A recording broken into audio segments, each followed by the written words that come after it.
Halo semua, pecinta film action. Saya Grizel, akan menceritakan dan review film dengan judul The Expendables 4. Penasaran dengan kisahnya?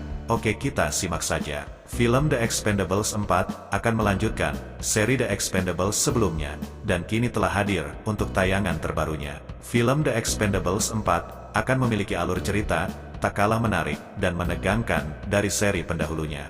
Singkat cerita, film The Expendables 4 akan menceritakan tentang peperangan antara pasukan jahat dengan tentara bayaran elit. Kelompok tentara bayaran ini bernama The Expendables. Kemudian grup yang bernama The Expendables ini akan ditugaskan dalam sebuah misi untuk menghentikan sebuah organisasi teroris.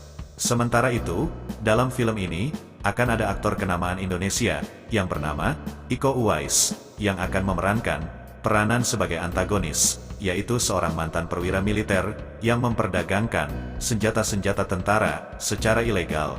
Aksinya jelas melanggar hukum. Film The Expendables dengan alur yang menegangkan ternyata juga menghadirkan kualitas akting aktor Indonesia sungguh sangat di luar dugaan.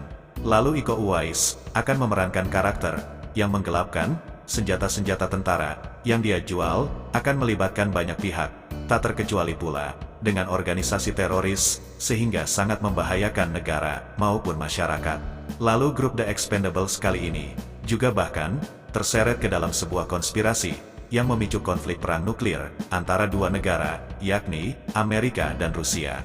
Selanjutnya kita akan bahas tentang misi The Expendables. Film The Expendables 4 akan melanjutkan tentang upaya pemberantasan terhadap pasukan jahat. Lalu untuk upaya ini akan mengandalkan kelompok The Expendables. Kelompok tersebut mendapatkan misi khusus untuk menghentikan ancaman teroris.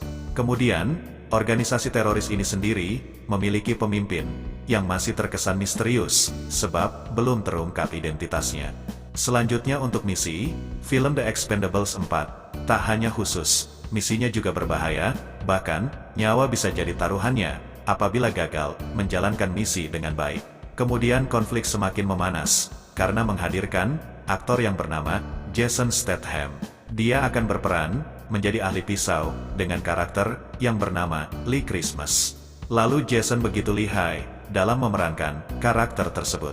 Walau demikian, untuk alur cerita lengkapnya, kami tidak bisa panjang lebar karena masih dirahasiakan oleh perusahaan.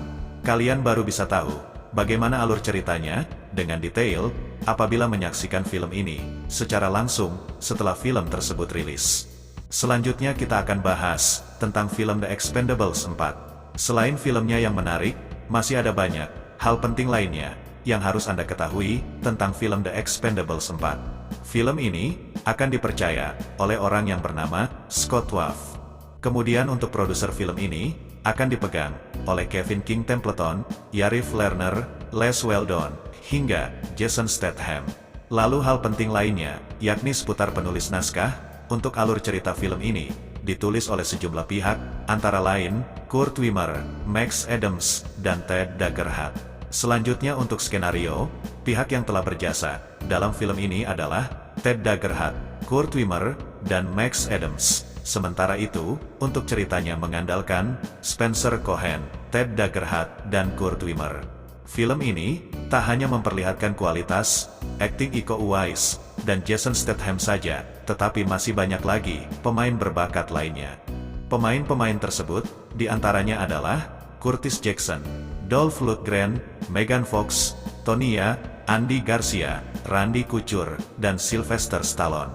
Melihat deretan pemain tersebut, tampak jelas bahwa The Expendables 4 bukan hanya berisikan pemain lama saja. Kalian juga bisa menyaksikan wajah-wajah baru yang belum terlihat di seri-seri sebelumnya. Kombinasi banyak pemain tersebut mampu menghidupkan kisah di film ini. Karena itu, sayang jika kalian melewatkan begitu saja. Selain tahu sedikit informasi tentang The Expendables 4, pastikan Anda juga tahu soal penata musik dan sinematografernya. Untuk penata musik dan sinematografernya dipercayakan kepada orang yang bernama Guillaume Roussel dan tim Maurice Jones. Kemudian perusahaan yang memproduksi film ini adalah Millennium Media, Amble Grobman Films, dan film ini didistributori oleh Lionsgate Films. Lalu dari berbagai sumber, untuk pembuatan film ini, menghabiskan anggaran, tidak sedikit, yaitu sekitar 100 juta dolar Amerika. Dengan dana fantastis tersebut, tak sedikit, yang merasa penasaran, soal bagaimana kualitas tayangan di film ini. Untuk kalian, yang ingin melihat full film ini akan tayang, pada tanggal 22 September tahun 2023, di bioskop, dan kalian juga bisa melihatnya di layanan streaming online, Netflix. Nah, itulah sedikit alur cerita dan review tentang film ini. Jika ada kesalahan dan riset data yang salah, kami mohon maaf, karena manusia tidak luput dari salah. Kalau salah terus, sungguh dipertanyakan, itu manusia atau bukan. Saya pengisi suara channel ini, dan redaksi yang bertugas. Sampai jumpa di video selanjutnya.